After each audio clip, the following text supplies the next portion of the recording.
బొరుగుల లడ్డు చాలా సింపుల్గా చేసుకోవచ్చు. అది ఎలాగో ఈ వీడియోలో అయితే చూసేద్దాం. 1 కప్పు క్వాంటిటీ అంత బెల్లం తీసుకుంటే దానికి 2-2.5 కప్ అంత బొరుగులు అయితే మనకు కరెక్ట్గా సరిపోతాయి.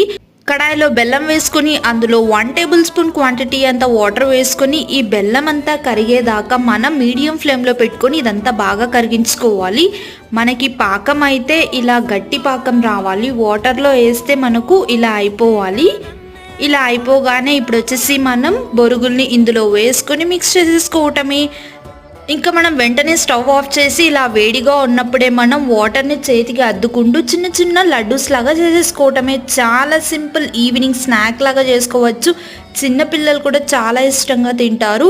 ఇక్కడ వచ్చేసి నేను నల్ల బెల్లంతో చేశాను, అందుకే ఇలా ఉంది. మీరు ఇక్కడ ఏ బెల్లంనైనా ప్రిఫర్ చేయొచ్చు. దేంతో చేసిన బొరుగుల లడ్డు అయితే చాలా చాలా టేస్టీగా వస్తుంది. ఈ రెసిపీ మీకు నచ్చినట్టయితే మీరు కూడా ట్రై చేయండి.